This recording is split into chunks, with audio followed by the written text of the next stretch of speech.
स्वागत आहे तुमचं मोरेताईंच्या रेसिपी चॅनल मध्ये।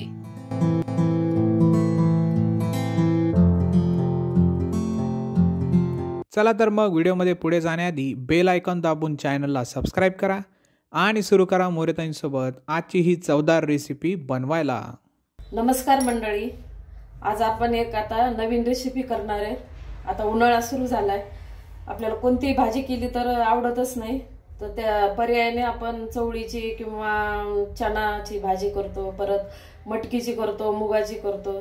त्याचप्रमाणे मी आज आता तुम्हाला एक चवळीची वेगळ्या असं माझ्या पद्धतीने करून दाखवणार आहे। आता ही चवळी मी भिजवून घेतलेली, रात्री भिजवली तरी चालते किंवा 5 तास किंवा 6 तास भिजवली तरी चालते। अशी भिजून याला मोड आणायची असेल तर तुम्ही ना दिवसभर भिजवायची आणि मग रात्री बांधून ठेवायची। त्याला मोड पण येते आपल्याला मटकी किंवा मुगावानी, पण मला मोड आणायचे नव्हते। मी काय केले, नुसती भिजून घेतली आणि आता हिला आपण आधी शिजवून घेणार आहे आणि नंतर आता याची एकदम साध्या पद्धतीने आणि थोड्या साहित्यामध्ये मी भाजी करणार आहे। तर हिरवी मिरचीचं वाटण टाकणार आहे मी। हिरवी मिरची, लसण, जिरे याला बारीक करून घेते आणि कोथिंबीर टाकणार आहे। आता ही कुकरच्या डब्यात मी काढून घेतली चवळी। आता याच्यात पाणी टाकणार आहे, 1 ग्लास पाणी टाकून घेतलं मी। आता आपण याला कुकरमध्ये मी 3 शिट्ट्या किंवा 4 शिट्ट्यामध्ये आपण शिजून घेणार आहे। छान शिजती 4 शिट्ट्यामध्ये। ही आपण चवळी शिजून घेतलेली आहे, एकदम मऊ शिजलेली आहे। आता आपण ह्याची भाजी तयार करणार आहे। हिरवी मिरचीचं वाटण हे असं तयार करून घेतलं, लसण, जिरे आणि हिरवी मिरची आणि शेंगदाण्याचं कूट लागणार आहे। बस एवढ्याच साहित्यामध्ये आपण याची, तुम्ही हुसळ म्हणा किंवा भाजी म्हणा, आम्ही भाजी म्हणतो। छान भाजी लागते एकदम साध्या पद्धतीनं। आता आपण फोडणी घालू। कढई ठेवून तेल टाकलेलं आहे, तेल गरम झाले। आता आपण आधी मोहरी टाकून घेऊ।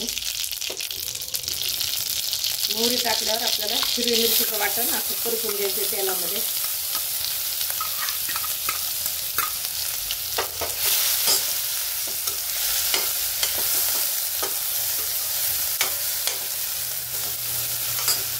थोडीशी हळद टाकू,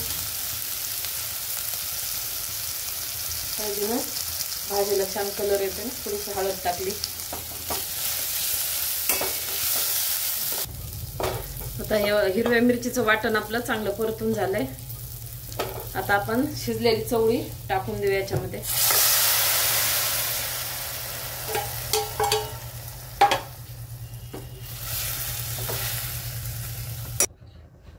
आता आपण चवीनुसार मीठ टाकून घेऊ। शेंगदाण्याचं कूट टाकायचं थोडं, म्हणजे रसा पाहिजे ना थोडासा, तर आपल्याला शेंगदाण्याचं कूट टाकायचं। आवडत नसेल तर नाही टाकलं तरी चालतं, अशी पण हुसळ म्हणा किंवा भाजी म्हणा छान लागते। कोथिंबीर टाकू आपण आता कापलेली।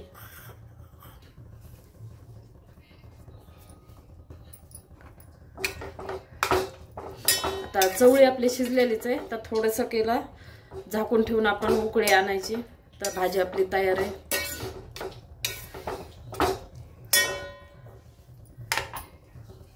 कारण भाज्या असत्या उन्हाळ्यामध्ये, पण भाज्या जर नाही खाऊ वाटल्या की आपण असे कडधान्याच्या भाजी म्हणा, उसळ म्हणा करायची, छान लागते।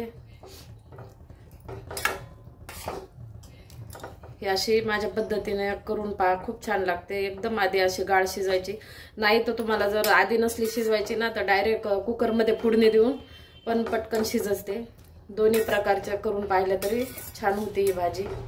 आता आपण याला थोडं शिजू देऊ आणि थोडं झाकून ठेवू।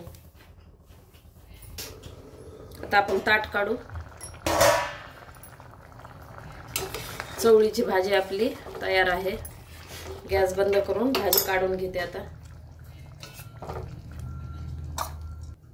अशा प्रकारे चवळीची भाजी तयार आहे। एकदा नक्की ट्राय करा आणि कमेंटमध्ये कळवा। तुम्हाला हा व्हिडिओ आवडला असेल तर लाईक करा आणि अशाच प्रकारच्या चवदार आणि चमचमीत रेसिपीसाठी सबस्क्राइब करा आणि कमेंटमध्ये कळवा तुम्हाला कोणत्या रेसिपीज बघायला आवडतील। पुन्हा भेटूया एका नवीन रेसिपीसह एका नवीन व्हिडिओमध्ये। धन्यवाद।